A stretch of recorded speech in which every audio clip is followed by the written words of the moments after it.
In 1966, the CIA classified a 284-page document pertaining to the existence of several historical and archaeological anomalies around the world, including the pyramids of Egypt, Easter Island, and the lesser well-known Temple of Baalbek.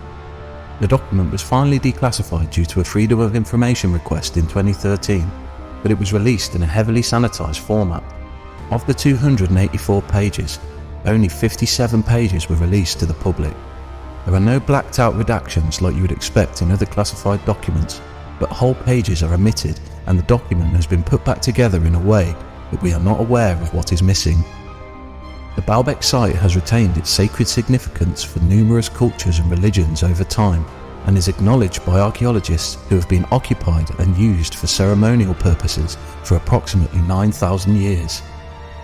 According to the earliest accounts, Baalbek was built upon by the ancient Canaanite people, most likely to worship their god Baal, which gives the site its name. The Canaanites were people who lived in the land of Canaan, an area which according to ancient texts included parts of modern-day Israel, Palestine, Syria and Jordan. Much of what scholars know about the Canaanites come from records left by other civilizations. The Greeks and Romans built on the site and renamed it Heliopolis, with ruins of their buildings dominating the area. The Roman Temple of Jupiter is one of the grandest wonders of Baalbek. However, as grand as the construction is, the architecture is not the most interesting part of the structure. The foundation on which it is built contains 3 huge stone blocks which weigh over 900 tons each. They have become known as the Trilathon.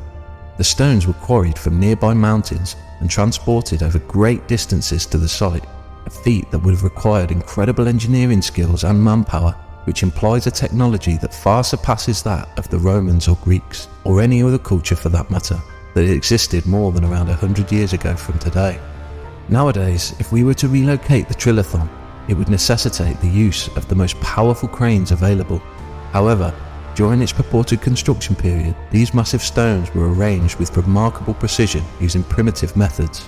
In comparison to Stonehenge, which stones weigh approximately 25 tons each, these 3 stones are over 32 times heavier and were somehow lifted more than 30 feet into the air and then precisely aligned and stacked. In fact, the gap between them is so small that you can barely fit a razor blade between the joints. The official explanation that archaeologists give for these stones is that they were carved and put in place by the Romans, but nothing else found in ancient Rome comes close to their magnitude. For instance, the largest stone block in Rome is the Capitol block, weighing around 53 tons. While 53 tons is still a considerable weight, it pales in comparison to the Trilathon stones, each weighing over 900 tons.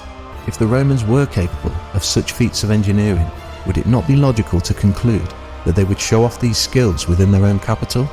Moreover, there are no references to this engineering anomaly in any Roman texts. However, this is not where the story ends.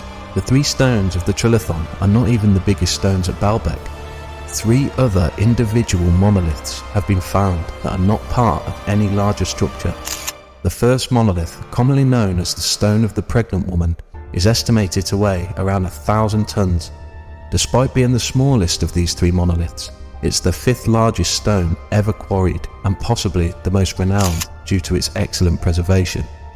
The second monolith, also known as the Stone of the South, was found in the 1990s, which is estimated to weigh around 1,242 tons, and it is the 3rd largest stone ever quarried.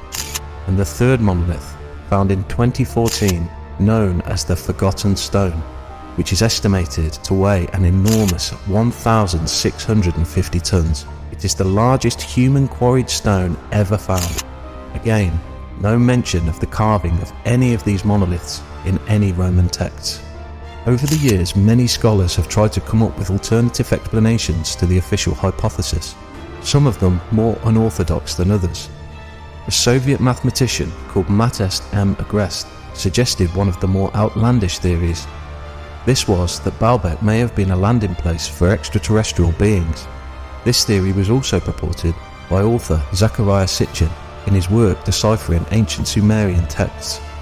Others believe that the site is situated in a specific geomagnetic energy field, where the electromagnetic energy was utilized to lift the massive stones. According to advocates of this theory, the quartz beneath the Earth's surface at Baalbek may have worked in conjunction with the stones at the quarry, which may have had piezoelectric properties, assisting the erection of the Baalbek monoliths. This is also a speculation that is held for the construction of the pyramids of Giza. But perhaps a more palatable speculation was that the temple complex was built by an advanced civilization whose way of life, technology and existence is long lost to us. Researchers, including author Graham Hancock, consider the possibility that a pre-flood civilization with advanced technology might have been responsible for Baalbek. It is conceivable that the Trilathon was part of a structure that was created thousands of years ago, possibly back to the last ice age, and that the Greeks and Romans simply built on top of the ancient site, which takes us back to the declassified CIA document. What was in the paper that panicked the CIA in the mid-60s? According to sources who have read the full document, not just the redacted version, it highlights that cataclysmic cycles come around a lot more often than most of the world realizes, that these events such as pole shifts, meteors and solar storms happen cyclically, and humanity is taken to the brink of destruction and has to rebuild. As this was released during the height of the Cold War, perhaps this explains why the CIA thought it might panic the public, although it possibly lends credence to the theories of Hancock and others who have been proposing this theory for years. This raises the question, who were these estranged peoples who created Baalbek, and what technology did they have that could move such enormous stones? Or do you think it was the Romans, and that simply they did not document their achievements? Let me know what you think in the comments.